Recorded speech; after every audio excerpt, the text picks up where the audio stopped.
A ver, ¿se oye? Sí. Bueno, muchas gracias a la organización, muchas gracias David por la presentación y muchas gracias también por todos los aspectos logísticos a DUSARSA. Bueno, yo... A ver, muy bien. Sí, voy a presentar el tema de las adquisiciones con perspectiva de género, que es realmente el resultado de un trabajo colectivo del grupo que ha presentado Ricard.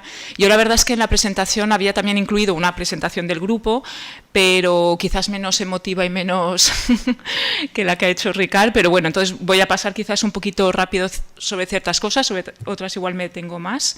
Bueno, es un grupo que fue creado en 2017 con los miembros que ya ha comentado Ricard, con lo cual no me voy a extender, con una serie de objetivos que también ha mencionado un poquito él, como construir nuevas narrativas, introducir y aplicar la perspectiva de género a todas las funciones del museo, que eso es una base de lo que luego explicaré,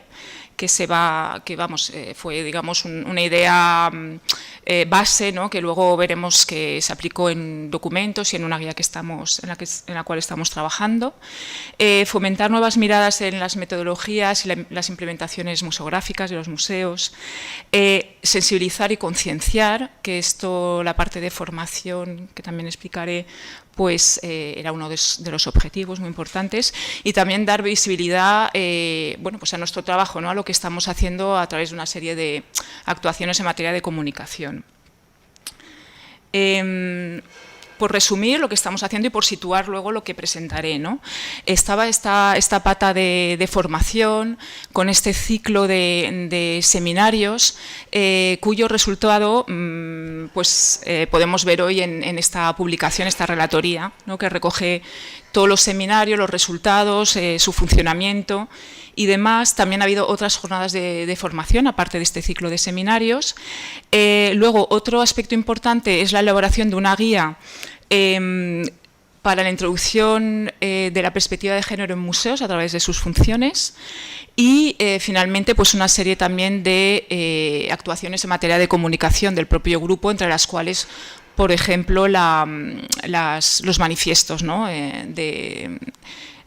bueno, que se han publicado dos manifiestos con motivo del Día de la Mujer en 2 años distintos para dar más visibilidad a nuestro trabajo también.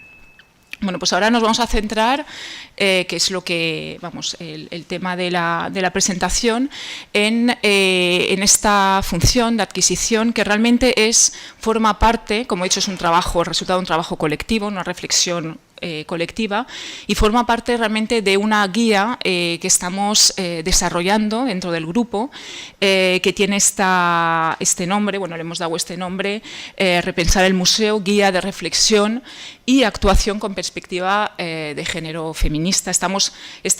Quiero recalcar que es un trabajo que está en curso, en el cual estamos trabajando todos, reflexionando poco a poco, entonces es la presentación de un resultado, pero bueno, que puede matizarse, cambiar a lo largo conforme vayamos avanzando, ¿no?, dentro del trabajo.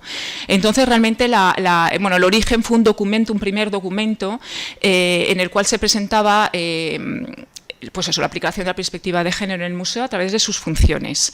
Las funciones bueno, las que todos conocemos, las funciones clásicas del museo, pero también distinguiendo aparte de este tema de las funciones, otros aspectos. Ahora lo veremos en una tabla, se entenderá mucho mejor, que es el tema de los sujetos, y en este tema de sujetos distinguimos a su vez el tema de la autoría del público o de la sociedad, incluso en su conjunto, la comunidad, como también se suele decir, la ciudadanía, ¿no?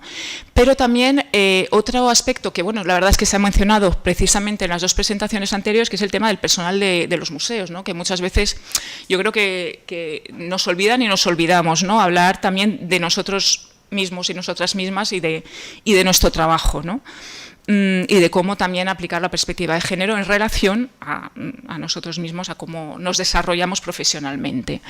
Esto, como decía, era una primera parte de los sujetos.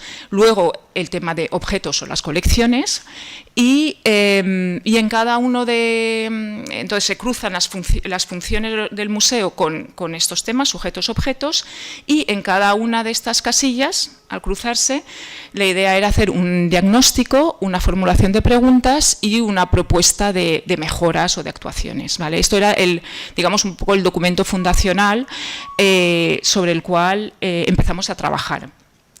Ahora yo creo que se entiende mucho mejor en esta tabla cómo se cruzan. Era una manera también de, entre comillas, no olvidar nada, es decir, no dejarnos ningún aspecto por reflexionar o por tratar, ¿vale? Pues es una manera de asegurarnos que no nos dejábamos nada. En esta tabla documentación e investigación todavía aparecían juntas, pero realmente finalmente las vamos a tratar de forma separada porque, bueno, pues reflexionando conjuntamente nos hemos dado cuenta que bueno, había problemáticas distintas ligadas a cada una de estas funciones, ¿no? Y por lo tanto el segundo paso era esta guía, ¿vale? A partir de este documento, esta guía, ¿no? En la cual estamos trabajando. Como veis, he puesto 2020 y un guión. Esperemos que, bueno, la podamos finalizar pronto. Hay cosas que se conservan del documento original que hemos visto antes, que es esta estructura por funciones, que era la base, digamos, y también esa distinción entre sujetos y objetos, ¿vale? Colecciones. Pero hay una serie de novedades, digamos, que era la creación de un apartado de temas transversales, porque, bueno, al empezar a reflexionar más en profundidad y a redactar, nos dimos cuenta que había algunos temas que realmente eran comunes a todas las funciones y que resultaría muy repetitivo en cada una de ellas mencionarlo, ¿no? Con lo cual es un apartado que iría al final, que recoge 3 temas por ahora, quizás surja alguno más, pero por ahora hay 3 apartados en este apartado final, que son el tema del lenguaje, ¿vale? El uso de un lenguaje inclusivo, no sexista, no machista, que realmente afecta a todas las funciones, el tema de las profesionales y los profesionales del museo, que obviamente pues también afecta a todo, y el tema de la formación también en perspectiva de género, que antes se ha mencionado y que es un aspecto muy importante, ¿no? Luego, ya a la hora de presentar la guía, si no hay cambios, va a seguir una misma estructura dentro de cada función, que será primero una parte de reflexión, o sea, nos hacemos una pregunta para cuestionar un aspecto, ¿vale? Que genera como una reflexión. Y luego, a partir de esta reflexión, lo que queremos hacer es una propuesta de actuaciones que se puedan llevar a cabo en el museo. Entonces, aquí hay unos aspectos importantes. Primero, que efectivamente es yo creo que a diferencia de la herramienta de MAP, del autodiagnóstico, es más, por eso lo hemos llamado guía. No sabíamos tampoco muy bien cómo manual, guía, le estuvimos dando vueltas, pero realmente no es como tal un diagnóstico con unos elementos cuantitativos que se puedan todos medir de manera fácil. De hecho, como veremos luego, porque voy a presentar la parte de adquisiciones, es más bien una reflexión, un cuestionamiento de nuestras propias prácticas, de cómo trabajamos en el museo, de nuestras metodologías, de nuestros a priori, a veces incluso, y esta reflexión genera unas dudas y una manera quizás de actuar de forma distinta, ¿no? Para suplir ciertos sesgos de género y demás.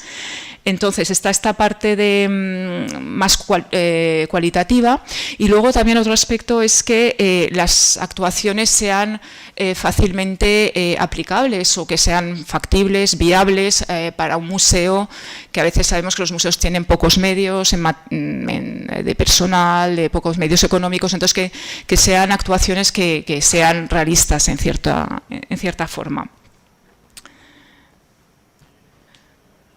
Vale, esto en realidad se tenía que presentar poco a poco, pero me sale todo en bloque. Bueno, pero no pasa nada. Entonces, nos vamos a centrar, por lo tanto, en el tema de colectar. Bueno, colectar ya empezamos con una reflexión sobre el propio término, ya que el ICOM bueno, ha propuesto este término más que el de adquirido, adquisiciones, porque las adquisiciones siempre conllevan un carácter comercial, una transacción, ¿no?, económica, y sabemos que las maneras de ingresar fondos en los museos no solamente son de carácter, conllevan este tipo de transacciones, con lo cual nos parecía quizás más oportuno utilizar este término más general que implica un ingreso de fondos, sea la vía que sea, ¿no?, por la cual han llegado estos fondos al museo. Entonces, la primera parte sería de quién y para quién, ¿no?, los sujetos, las cuestiones de autoría, las cuestiones de público, de sociedad en general. Centrándonos en el tema de la autoría, que es un tema bueno, pues sobre el cual hemos reflexionado, nos hacíamos esta pregunta y pues eso, digamos que reflexionamos sobre el tema de la autoría, ¿no?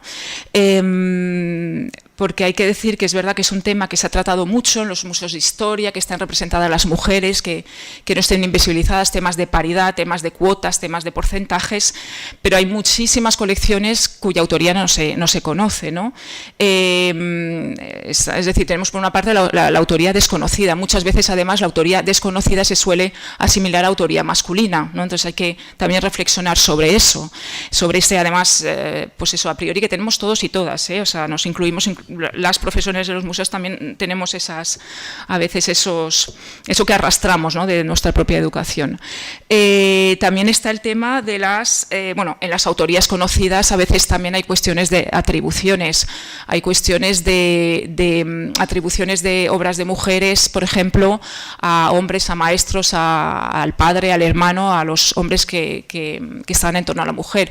Hay también cuestiones como con esta obra que traigo aquí, este retrato de reatribuciones y desvalorización de una obra por su reatribución a una mujer.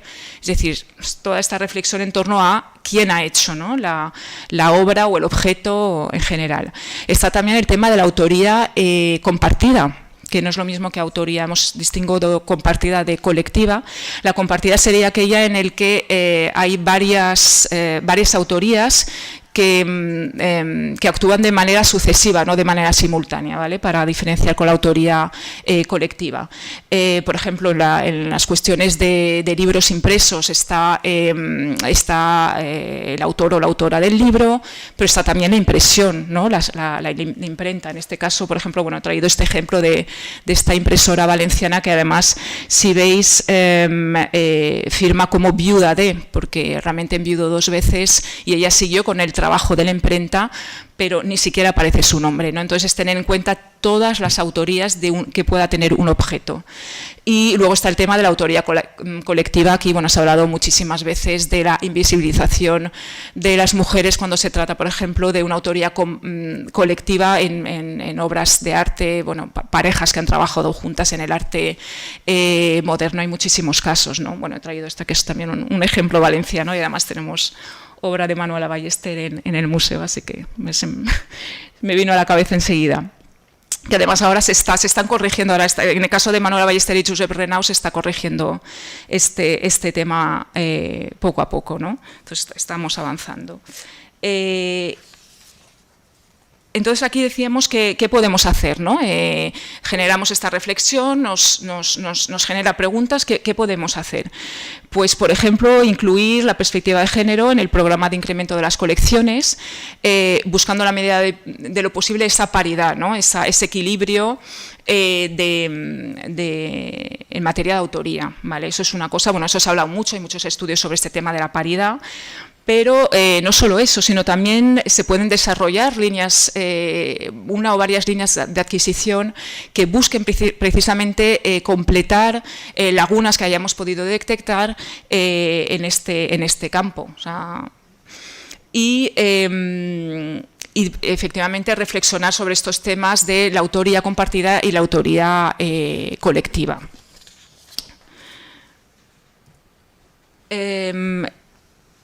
¿De quién y para quién? ¿No? El tema del público y de la sociedad. Aquí nos hacíamos la pregunta si teníamos en cuenta la opinión, la participación de colectivos que pudieran aportar bueno, pues información sobre las o los objetos que estamos adquiriendo, ¿no? Entonces, bueno, la idea sería, por lo tanto, establecer esta colaboración y diálogo con colectivos que se tengan en cuenta en la política de adquisiciones del museo. Y incluso pueden esas personas, miembros de estos colectivos, bueno, estamos pensando en asociaciones, por ejemplo, colectivos de mujeres, pero también colectivos LGBT. De hecho, se está haciendo, bueno, varios museos están trabajando en este sentido ya desde hace tiempo, o que incluso se conviertan en donantes del museo, ¿no? Y aquí he traído esta imagen de la portada de este libro que conoceréis, de Nina Simon, The Participatory Museum, en el cual, bueno, establece una serie de niveles de participación en el cual la sociedad puede colaborar con el museo activamente. Bueno, hay como varios niveles, ¿no? Pero la idea es precisamente también dar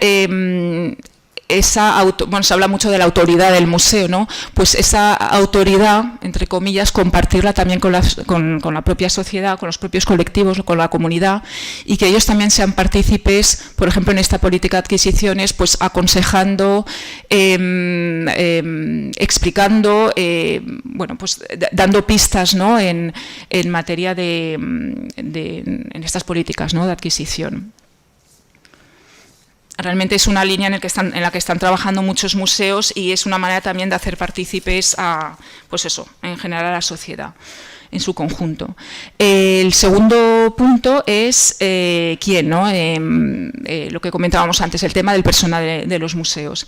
Aquí nos preguntábamos, ¿la política de adquisiciones se hace de forma individual, se decide de forma individual o de forma colegiada, ¿no? Colectiva, entre las y los profesionales del museo? Aquí, bueno, he traído estos dos esquemas. Uno, el de arriba, realmente representa lo que sería una estructura bueno, tradicional, ¿no? Más jerarquizada de lo que es, como siempre tradicionalmente se ha representado un organigrama de cualquier institución, pero en este caso de un museo, ¿no? Con esta división bueno, con esta figura de la dirección o del director, diríamos, arriba, y esta estructura en departamentos o áreas estancas, ¿no?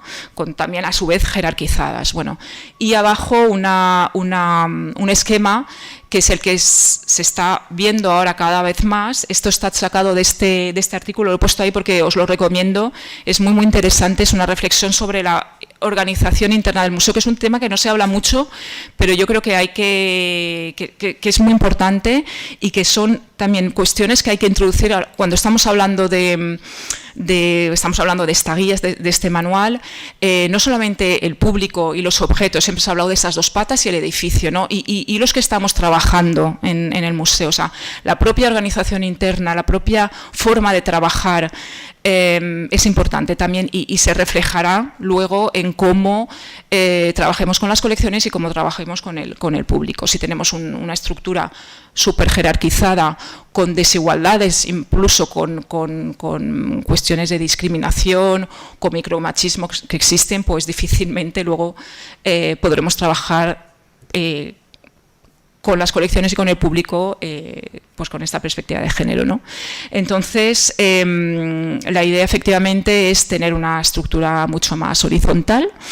Y en este caso, en el caso de la política de adquisiciones, pues crear un comité de adquisiciones que esté integrado por la figura de la dirección y al menos una persona de cada una de las áreas, porque también sabemos que existen jerarquías entre las áreas, como existen jerarquías entre las colecciones. Luego lo veremos, de hecho, cuando hablemos de los objetos, existen jerarquías entre las áreas. Sabemos que todo lo referente a educación, al trabajo con el público, siempre está o ha solido estar o sigue estando yo creo que infravalorado, ¿no? Con respecto a las funciones de investigación, ¿no? Siempre hay ahí pues eso, se valora menos simplemente. Entonces, que personas de todas las áreas puedan participar en estas decisiones. y que exista obviamente una paridad entre mujeres y hombres. La verdad es que los museos están formados mayoritariamente por mujeres, bueno, por lo menos es la realidad que yo conozco, es así, pero que exista también esta paridad, por supuesto. Y redactar un documento con esta política de adquisiciones, o sea, un documento, realmente ponerse a redactar, porque eso obliga a pensar, ¿no? y a hacerse preguntas con esta perspectiva y bueno, que se haga de forma colegiada. Y finalmente llegaríamos al tema de los objetos, ¿no? Las colecciones y las preguntas que nos hacemos. Los objetos y colecciones que adquirimos, que entran en los fondos del museo, vehiculan un discurso ligado a la historia de las mujeres, la historia de los grupos, a los géneros subalternos, los grupos minoritarios. En general, la perspectiva feminista no solamente se ha ocupado de la cuestión de las mujeres, sino, como sabéis, también de colectivos en general minoritarios, subalternos e infravalorados, ¿no? Socialmente. Y existen sesgos de género androcéntricos en los criterios y valores que se asocian a los objetos y las colecciones. Bueno, como sabéis, todo lo que hacemos en los museos a diario son tomas de decisiones. Estas decisiones dependen de una serie de criterios. Estos criterios, a su vez, de valores. Y los valores, como sabemos, son subjetivos y además están condicionados por un contexto cultural, histórico dado, ¿no? Con lo cual son construcciones culturales que se pueden deconstruir. Iba a decir fácilmente, igual no fácilmente, pero sabemos que podemos deconstruirlas, ¿no? Y que los valores que otorgamos a las colecciones y a los objetos pueden cambiar.